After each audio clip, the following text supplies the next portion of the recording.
चलिए next part को पढ़ते हैं।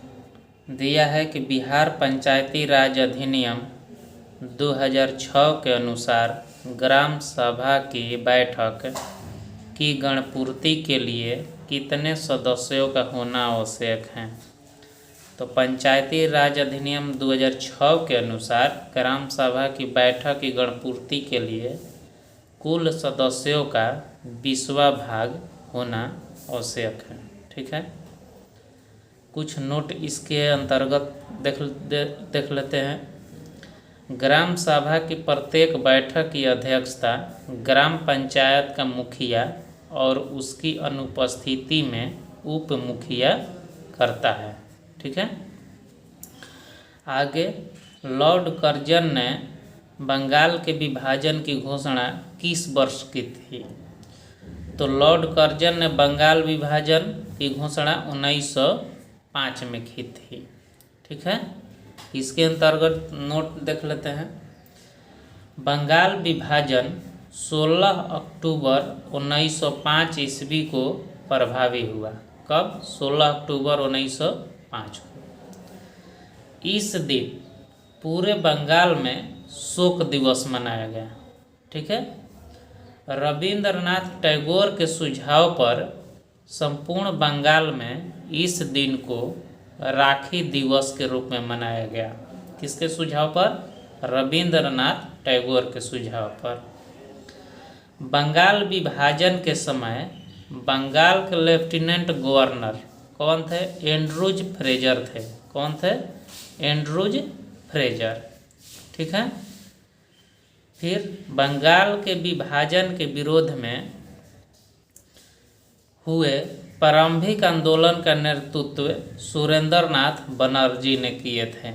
ठीक है, बंगाल में ब्रिटेन की वस्तुओं के बहिष्कार का सुझाव सर्वप्रथम कृष्ण कुमार मित्र ने दिए थे। ठीक है, अगला क्वेश्चन। सभी शासकों को 1857 के विद्रोह में शामिल होने के लिए पत्र किसने लिखा था। तो बहादुर शाह जफर ने 1857 के जो विद्रोह हुआ था उसमें शामिल होने के लिए पत्र को लिखा था। ठीक है, इसके अंतर्गत नोट को देख लीजिए। लाल किला स्थित हीरा महल, हीरा महल कहाँ है? लाल किला में। और हीरा महल को बहादुर शाह जफर ने बनवाया था। ठीक है, हीरा महल को किसने बनवाया था? बहादुर शाह जफर। मिर्जा गालिब बहादुर शाह जफर के ही समय दिल्ली में रहते थे। ठीक है, प्रसिद्ध शायर थे मिर्जा गालिब। वो बहादुर शाह जफर के समय दिल्ली में रहते थे। बहादुर शाह जफर को रंगून भेज दिया गया। कहाँ भेज दिया गया? रंगून, जहाँ 1862 ईस्वी में उनकी मृत्यु हो गई। ठीक है, अगला क्वेश्चन देख लीजिए कि ह्वेनसांग, ये चीनी यात्री थे। ह्वेनसांग कहाँ के थे? चीन के। किसके शासन काल में भारत आया था? तो ह्वेनसांग हर्षवर्धन के शासनकाल में भारत आए थे। ठीक है, नोट देख लीजिए इसका। ह्वेनसांग के भ्रमण वृत्तांत CUकी नाम से प्रसिद्ध हैं, जिसमें लगभग 138 देशों का विवरण मिलता है। किसमें? CUकी। ये किसकी है? ह्वेनसांग की। इसमें भ्रमण वृत्तांत की व्याख्या है। ह्वेनसांग को यात्रियों का राजकुमार कहा जाता है। यात्रियों का राजकुमार किसे कहा जाता है? ह्वेनसांग को। ह्वेनसांग के अनुसार मथुरा उस समय सूती वस्त्रों के लिए कौन प्रसिद्ध था? मथुरा। किसके समय? ह्वेनसांग। और वाराणसी जो था वो रेशमी वस्त्रों के लिए प्रसिद्ध था। तो ध्यान रखेंगे कि ह्वेनसांग के अनुसार मथुरा जो था सूती वस्त्रों के लिए और वाराणसी जो था बनारस वो रेशमी वस्त्रों के लिए प्रसिद्ध था। ठीक है, फिर है अगला क्वेश्चन कि अरविंद घोष नरम दल के थे या गरम दल के। ठीक है, मतलब अरविंद घोष जो थे उग्रवादी थे या नरम पंथी के थे। तो ये गरम दल के थे, उग्रवादी विचारधारा के थे। कौन? अरविंद घोष। तो यहाँ पर हम लोग देख लेंगे कि उग्रवादी विचारधारा मतलब गरम दल के लोग कौन कौन थे। तो उग्रवादी विचारधारा या गरम दल के लोग बाल गंगाधर तिलक थे, लाला लाजपत राय थे और बिपिन चंद्र पाल थे और अरविंद घोष थे। ठीक है, चारों को नाम याद रखेंगे।